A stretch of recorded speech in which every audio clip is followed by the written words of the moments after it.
Yo soy muy resiliente y aprendo mucho de los cambios, trato de adaptarme. Sin embargo, el tema de depresión pues es una enfermedad gravísima que difícilmente las personas que no lo viven podemos entenderlo, que tenemos que salir adelante, tenemos que entender que bueno, la vida a veces nos pone problemas, que hay que aprender, hay que ser pragmáticos, hay que aprender a ver esos problemas y tratar de sacar la parte positiva, aprender de ellos y salir adelante. Hola, yo soy Raúl RR, bienvenidos a este espacio nuevamente y nos encontramos hoy en casa de un gran productor, actor, cantante y activista político por todos conocido, Sergio Mayer. Raúl, bienvenidos, es un placer tenerlos aquí en casa y gracias por la propuesta de platicar contigo. Y además muy agradecidos porque bueno, tu agenda es una locura y nos hiciste un espacio muy rápido, cosa que te agradecemos, y sobre todo porque eres una influencia muy importante para varias generaciones. Y lo primero que te quisiera preguntar es que, bueno, y tu reciente experiencia como diputado federal que fuiste en la legislatura recién terminada, ¿qué piensas tú del mundo post-COVID, ¿no? En cuanto a la descomposición que ha existido, pues anímica, emocional, ¿no? En el mundo entero hay casi 1 millón de suicidados en el mundo después de la pandemia. ¿Qué opinión podrías tener al respecto? Pues que es un tema que es muy triste y muy lamentable, porque según las estadísticas son los jóvenes los que más, los hombres incluso, hombres jóvenes, los que mayor están en este rango de suicidio. Y es muy triste porque te das cuenta de las depresiones que se vivieron en el encierro y de la situación que afectó económicamente, emocionalmente, psicológicamente, y que difícilmente muchas personas lograron sobreponerse a ese tema. Y es preocupante porque pues hay que entender que tenemos que salir adelante, tenemos que entender que bueno, la vida a veces nos pone problemas, que hay que aprender, hay que ser pragmáticos, hay que aprender a ver esos problemas y tratar de sacar la parte positiva, aprender de ellos y salir adelante. Pero pues evidentemente ha habido muchas personas, especialmente estos jóvenes, que no han tenido ese apoyo, esa ayuda, vieron frustrados sus sueños, vieron frustrados sus proyectos, perdieron mucho, sienten que perdieron tiempo, dinero, esfuerzo, tenían muchas ganas de crecer, de correr, y bueno, es muy triste y muy lamentable escuchar esos índices. Sí, tremendos. Tú en tu vida cotidiana, ¿cómo haces para enfrentar estas dinámicas que pues todo ser humano enfrentamos, ¿no? De ansiedad, proyectos truncos, ¿no? Que luego se te trunca, o que hay obstáculos que enfrentamos en la vida profesional, familiar, económica. ¿Qué haces tú en tu vida diaria para enfrentar esto? Pues fíjate que yo soy muy resiliente y aprendo mucho de los cambios, trato de adaptarme. Por ejemplo, en la pandemia fue pues un poquito complicado, pero yo estoy convencido y ahí es donde valoré mucho más el arte, la cultura, el entretenimiento, la tecnología, porque gracias a eso pues tuvimos acceso a muchas plataformas, a mucha información, a estar conectados al mundo dentro de tu casa, estuvimos conectados a eso y podías estar escuchando música, leyendo libros, viendo videos, viendo películas, que todo eso es arte y entretenimiento, son contenidos, y ahí es donde nos dimos cuenta justamente de la generación de contenidos, de lo importante que es, y que ayudaron a muchas personas a no volverse locos y a estar conectados al mundo a través de esas plataformas y de la tecnología.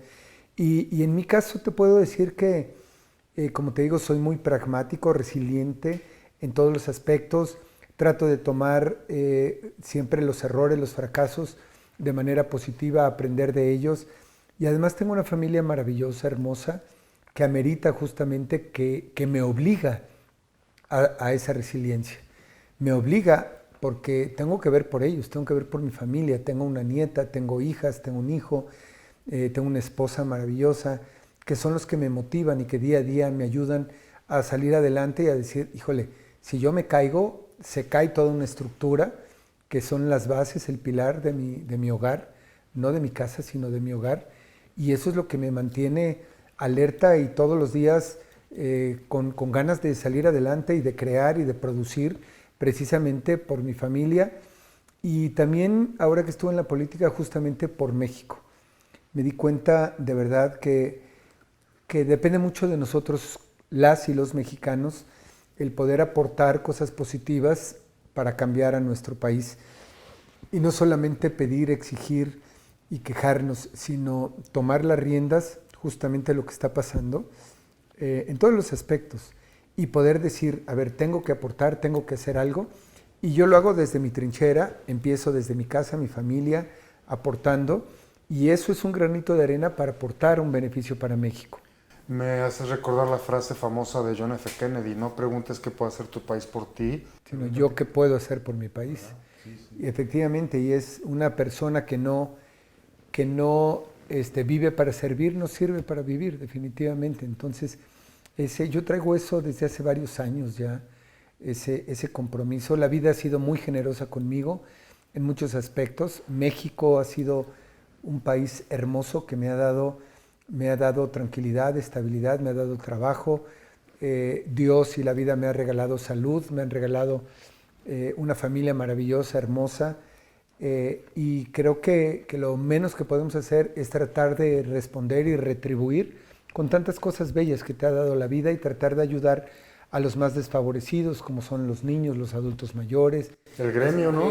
Aquí nos decían los compañeros camarógrafos que hiciste un gran esfuerzo como diputado durante la pandemia por el gremio, ¿no? Sí, fíjate que teníamos ahí, yo tenía o sentía un gran compromiso por apoyar a toda la comunidad cultural, artística, y cuando hablamos de la comunidad cultural, de repente pensamos solamente en los intelectuales o pensamos en los artistas, pero no, esto no podría llevarse a cabo si no estuvieran toda esta gente maravillosa, trabajadora, como son los técnicos, los ingenieros, los camarógrafos, los que editan, todos los que participan en el tema de contenidos, y ese era el objetivo, que nosotros presentar iniciativas que favorecieran, y yo incluso presenté unas iniciativas o propuestas para hacer un reacomodo, un reajuste del presupuesto de cultura para que pudiéramos apoyar a toda la comunidad cultural y que no se perdiera justamente esas tradiciones, porque uno de los países con mayor tradición, con mayor arraigo a tus raíces, a tu historia, es justamente México. Y hay que sentirnos muy orgullosos de ello. Y a mí me preocupaba mucho que perdiéramos esas tradiciones, porque muchas familias viven justamente de ese trabajo. Los artesanos que hacen sus artesanías y se han ido pasando de generación en generación, y que ahora que fue la pandemia, pues tenían que buscar otra forma de ingreso, porque pues no había turismo, no había venta, no había nada, y cambió mucho la forma de llevar la vida en las familias. Entonces, pues hay que trabajar juntos, ¿no?, para sacar adelante al país. En resumidas cuentas, te escucho y haces mucho énfasis en la actitud ante la vida, ¿no? El tema es muy importante, una actitud proactiva, con un coraje, un hambre por afrontar, no enfrentar, afrontar la vida, ¿no? Afrontar y confrontar, o sea, las oportunidades que se te van dando, y si se te cierra una puerta es porque por otro lado hay quizá otra puerta más chica o más grande, una ventana donde puede entrar pues un aire de esperanza, y que hay que, lo que pasa es que la mayoría o gran parte de las personas que sufren este tipo de depresiones es porque de repente no entendemos o no valoramos lo que tenemos y nos quejamos de lo que no tenemos. Cuando te das cuenta que quizá tus problemas comparados con otra persona son mínimos, o al revés, el problema es que siempre nos estamos comparando y queremos lo que no tenemos, y dices, el vecino tiene esto, el otro no tiene, y si aprendemos nosotros a ser mejores personas cada día, y que el reto sea hacia nosotros, no hacia los demás.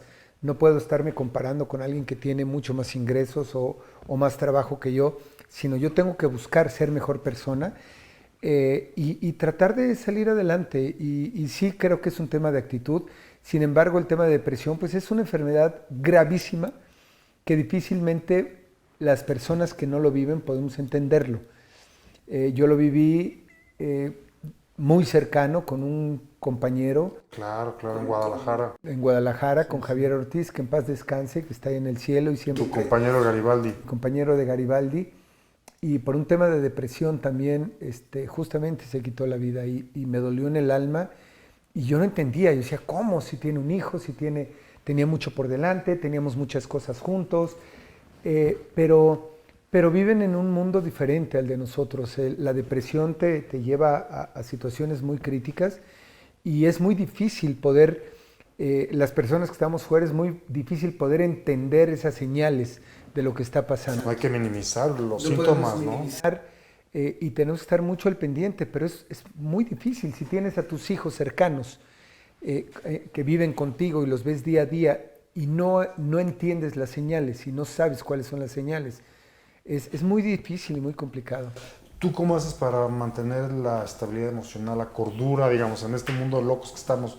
¿Qué haces? ¿Lees, descansas, el deporte, la motocicleta? Me decías ahorita que te gusta la moto. ¿En qué te refugias tú para recuperar la estabilidad? Fíjate que hay muchas cosas, depende de mi estado de ánimo. A veces te digo que el meterte en los temas tecnológicos, investigar, preguntar, ponerte a leer, de repente agarras un libro de un tema que te llamó la atención. Me gusta mucho salir en moto y como lo acabas de decir, entretenerme y estar dando vueltas y de repente salgo y veo, dentro de lo malo que pasó en la pandemia, creo que el mundo tuvo un respiro porque hubo una pausa a nivel mundial en la actividad económica, en la industria, en todo, y se paró. Y el mundo como que empezó otra vez a funcionar, respiró, porque siento que el virus, a fin de cuentas, somos los humanos que le estamos haciendo un mal al mundo, contaminando, tirando basura, consumiendo de manera irracional, generando basura. Y el mundo en ese tiempo que pasamos en pandemia empezó a recuperar su espacio, la naturaleza empezó nuevamente, veías animales en las calles, en las playas, por ejemplo, de Acapulco, difícilmente puedes ver una ballena, un delfín, una tortuga, y nos tocó verla, nos tocó ver ballenas, nos tocó ver en la bahía de Acapulco, donde siempre están lanchas, esquís, motos, yates, contaminando, ruido, y se empezaron a presentar, hubo manifestaciones de la naturaleza, el mundo se empezó a limpiar, los ríos se empezaron a limpiar, y a lo mejor es una locura y van a decir que estoy loco, pero yo creo que deberíamos, por lo menos una semana al año, deberíamos ir la semana de la naturaleza. Y si ya lo vivimos y ya estuvimos casi un año confinados en nuestras casas y ya aprendimos Eso sería difícil. poder decir, a ver, una semana dedicada al mundo y a la naturaleza, como el Buen Fin. Encerrarte en tu casa, no salir, no consumir, no hacer absolutamente nada, no usar el coche, no usar metros, electricidad, nada. Y darle ese espacio al mundo para que se logre un poco recuperar. Es una idea medio utópica, loca, pero si ya lo vivimos durante meses, casi más de un año confinados, ¿por qué no lo podemos hacer una semana? Oye, don Sergio, ahorita escuchando lo que dices de que todos buscamos lo que el otro tiene y tal, nos ha llamado mucho la atención en este ejercicio periodístico en el que nuevamente te agradezco que te sumes. Pues mucha gente está en la expectativa de los likes y de la fama súbita y ser youtuber, influencer, creyendo que la celebridad es sinónimo de éxito y de vida glamorosa y de perfección. Hemos visto del lado de las celebridades como tú que pues la condición humana pues es la misma para todos y que tienen problemas, tienen ansiedades, depresión, insomnio. ¿Qué podrías decirle a quienes están un poco en esta expectativa, esta fuga tecnológica, pretendiendo vidas o verdades inexistentes, esta persecución de la fama, pensando que eso va a ser sinónimo de felicidad y no lo es, ¿no? No, es que ahí ya tendríamos que entrar a un tema mucho más profundo porque el éxito no es sinónimo de felicidad, definitivamente. Hay gente que es muy exitosa y no es feliz, y ahí está Robin Williams, ahí está Michael Jackson, hay muchos artistas con mucha fama y mucho éxito y que no son felices y terminan quitándose la vida. Pero a mí me parece, la experiencia me ha dicho que la felicidad es poder hacer lo que a ti te gusta cuando tú quieres. Como ahora la política, dices que es lo que más te... A mí me llena, me da, es un placer el poder ayudar a la gente y poder utilizar la política justamente para ayudar.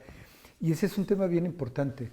Entonces, y ahora a través de las plataformas, a través de la tecnología, los jóvenes han encontrado una manera muy fácil y muy superficial de ganar dinero a través de las redes sociales, haciendo bailes, comentarios, tonterías, chistes. Y esa es pues una forma de que ahora resulta que un influencer, por hacer un comentario, por hacer una mención, gana mucho más que un ingeniero y gana mucho más que un doctor y gana más. Y esa es una alternativa que han visto que de manera fácil, pero tienen que cuidarlo porque eso te puede desvariar, te puede sacar de contexto porque esa no es la realidad. Y quizá haya muchos influencers que estén tomando el camino correcto y saber que ser influencer implica influenciar de manera positiva y no poner, hay influencers que ponen retos tontos, ridículos y absurdos, hasta estúpidos, donde ponen en riesgo la vida de las personas, y hay otros que hay que reconocer que ponen retos que ayudan a mejorar la calidad de vida de otras personas, algunos enfermos, suman, y para eso es lo que te digo, hay que aprender a servir para la gente que más lo necesita, y que no se pierdan en ese mundo virtual inexistente, pero en ese momento les está dando, pero a largo plazo pues tienen que seguir alimentando el alma, tienen que seguir alimentando el intelecto, porque eso no lo es todo. Una de las raíces de la adicción en general es el exceso de ego, el egocentrismo, el egotismo, ¿no? El ego es consubstancial al ser humano, sabemos, pero el exceso o la baja dosis de ego nos lleva a problemas. Yo recientemente te vi a ustedes, a Garibaldi, en la Arena México, en la Ciudad de México, y bueno, pues la apoteosis cuando salieron, ¿no? Y 50,000 almas gritándoles. Creo que es difícil para cualquier ser humano poder, y sobre todo siendo chavos, ¿no? De la juventud, creo que es como muy difícil. Tú ya con los años de experiencias de Garibaldi y todos estos éxitos que han tenido de años en Latinoamérica, ¿cómo entiendes hoy el ego? ¿Cómo enfrentas tú estos desafíos al ego, ¿no? Que pues puede cualquiera perder fácilmente el piso, ¿no? Lo que pasa es que la vida se encarga de acomodarte en el lugar y en el momento correcto. Y justamente hay un dicho muy famoso que dice que alguien que no tiene llega a tener, loco se quiere volver. Cuando ya has tenido, lo has perdido, y cuando ya te costó trabajo retomarlo, yo he tenido de todo, altibajos en la vida, emocional, económico, laboral, en parejas y todo, a veces estás bien, a veces estás mal, y eso es lo que se llama madurez. Te lo va dando justamente cuando la vida te ubica. Tranquilo, a ver, no. Yo reconozco, por ejemplo, que yo vengo de una familia humilde literalmente, y hay gente que no lo cree.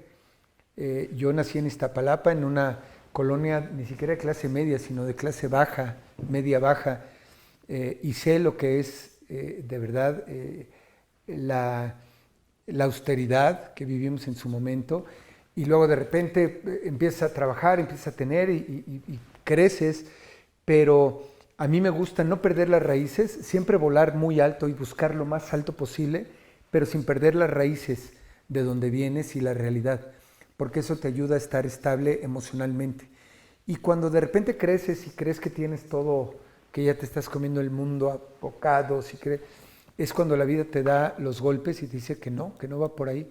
Entonces hay que tener la humildad siempre. Yo estoy convencido, y eso se lo aprendí a Juan Gabriel, que mientras más grande eres, tienes que ser más humilde y más sencillo. Nunca perder la humildad, el agradecimiento, es un tema que siempre se los digo a mis hijos. Agradezcan. Cuando tú me hablaste para la entrevista, tú me dices, oye, gracias por el espacio. No, gracias a ustedes por pensar en mí, de poder conectar con tu gente y darme un espacio. O sea, y hay quien lo ve al revés. A mí me hablan para cualquier entrevista, no importa. Es más, cuando llegaste te pregunté, ¿para qué programa es? Porque ni siquiera te lo pregunté. Tú me pediste un espacio y dije, wow, qué padre que me tomen en cuenta, y hay que agradecerlo siempre. Yo soy de esa mentalidad, de esa filosofía, el ser agradecido, el no perder la humildad, y seguir trabajando para la gente que más lo necesita. Fíjate que sí, claro, gracias. Sí, no, pero te reitero el agradecimiento, pues sé que tu agenda es una locura, ¿no? Me recuerdas una anécdota que yo viví con Juan Gabriel en un informe de gobierno que coincidimos y el señor se quedó 2 horas o 3 atendiendo a todas las señoras que se acercaron al...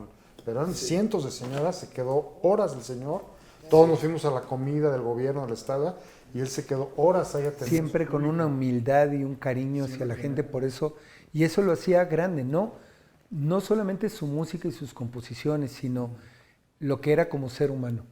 Y eso es el legado que él tiene. Y hay muchos políticos, artistas que tienen ese legado hacia la humanidad, y creo que es lo que tenemos que tratar de imitar. Para terminar, don Sergio, yo algo que tengo muy presente tuyo, que a lo largo de los años he visto a la distancia tu trayectoria, es que también te caracterizas por ser emprendedor. Me parece que los chavos hoy, pues ante este conflicto de expectativas que hay en el mundo, ¿no? Con Ucrania, la inflación, el desempleo, tal, ¿qué consejo puedes darles tú que has sido emprendedor, viniendo desde donde dices, desde el anonimato y tal? ¿Qué consejo le puedes dar a quienes están en la duda o en la expectativa de lanzar algo en su vida, no? Híjole, qué compromiso tan grande el que me acabas de decir. Yo nunca doy consejos porque no soy nadie para dar consejos. Sin embargo, yo platico mis experiencias. De hecho, yo escribí un libro que próximamente va a estar editado donde platico un poco de dónde vengo, qué he hecho, el por qué he arriesgado, cómo lo he arriesgado.